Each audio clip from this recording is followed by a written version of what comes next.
Hello and welcome. You're watching Next IAS. My name is Tatiksha Pandey and today we're going to talk about how the cabinet has approved 4 more judges for the Supreme Court. So let's quickly deep dive. So let us understand the latest news first. Union cabinet has approved increase in जजेस in the supreme court of India. तो union cabinet ने approve करा है जजेस के increase के लिए supreme court of India में, and the strength will rise from 34 to 38 judges. That means 4 new judges will be added.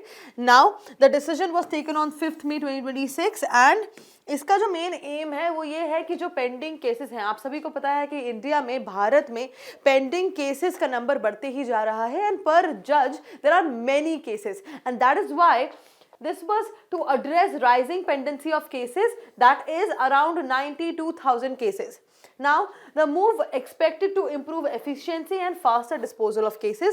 ये जो मूव है 4 जजेस बढ़ाने का, इससे एक्सपेक्ट किया जा रहा है कि ये इंप्रूव करेगा efficiency and the faster disposal of the cases. Moving forward, let's talk about the background. तो कैसे कैसे जजेस का नंबर बढ़ा है since 1956. Let us talk about it. So in 1950 there were 8 जजेस, दैट वाज 7 जजेस plus 1 CGI. Then in 1956 there were 11 जजेस.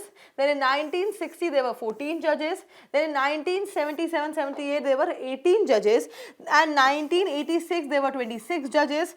2009 देयर वर 31 जजेस. 2019 देयर वर 34 जजेस, and now in 2026 38 judges will be there, that has been approved. Now gradual increase रहा जजेस के number में. जैसे जैसे केसेस बढ़ते गए, बैकलॉग बढ़ता गया, तो और एक्सपैंड होता गया जुडिशरी का रोल, वैसे वैसे जजेस का नंबर भी सुप्रीम कोर्ट में बढ़ता रहा है. You can see the timeline here. Moving forward, let's talk about the legal and constitutional basis. तो strength decided by the parliament via Supreme Court. Number of judges at 1956. जो number होता है, strength होती है सुप्रीम कोर्ट की, वो decide करती है कौन? पार्लियामेंट डिसाइड करती है. किसके वाया? जो सुप्रीम कोर्ट नंबर ऑफ जजेस एक्ट 1956 है उसके तहत. कॉन्स्टिट्यूशनल प्रोविजन है आर्टिकल 124(1). क्यों बढ़ाया गया है जजेस का number? Around 92,000 cases are pending. We all know that. I have already mentioned this before. Need for faster disposal and reduced pendency enhances efficiency and capacity of the judiciary. कैसे enhance करी जाए judiciary की capacity, और कैसे जो pendency है cases की वो कम करी जाए.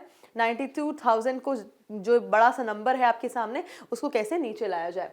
Now let us talk about कि किस तरीके से अपॉइंटमेंट किया जाता है एक सुप्रीम कोर्ट के जज का. First, it is governed by Article 124(2). Then it is appointed by the President of India based on collegium system is a third. Now, collegium system में CGI प्लस 4 सीनियर मोस्ट जजेस जो होते हैं, वो कुछ जजेस का नाम रेकमेंड करते हैं पार्लियामेंट को. गवर्नमेंट पहली बार में वो नाम अप्रूव ना भी करे तो भी चल जाता है, लेकिन दोबारा अगर कोलैजियम कुछ सजेस्ट करता है तो उसकी रिकमेंडेशन माननी पड़ती है. रोल ऑफ गवर्नमेंट इसमें यह है कि law ministry, then prime minister and then president is directly involved. The criteria for appointment, अगर if you talk about the criteria, then the person who is appearing for Supreme Court judges, recommended, they should be the citizen of India. High court के जज रहने चाहिए 5 साल, या फिर advocate होने चाहिए अराउंड 10 साल, या फिर डिस्टिंग्विश्ड जूरिस्ट होने चाहिए. Chief justice of India is usually the senior most supreme court जज. Now moving forward, let's talk about the qualifications and tenure. क्या क्वालिफिकेशंस रहनी चाहिए? Must be a citizen of India, as I have already mentioned in the last slide. Experience at high court जज more than 5 years or equivalent to 5 years. Advocate more than 10 years or equivalent to 10 years, or distinguished jurist.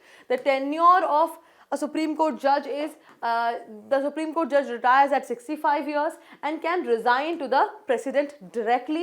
Removal only through impeachment by the parliament. Only सिर्फ किस तरीके से removal हो सकता है supreme court के जज का? is only through impeachment by the parliament and ensures judicial independence. ये इंश्योर करता है कि judicial independence मिले.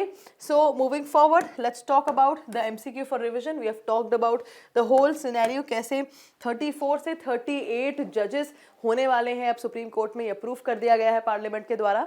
Now the strength of the supreme court is decided by supreme court की स्ट्रेंथ कौन डिसाइड करता है? ए president, B. Parliament, C. CGI, D. Law Commission.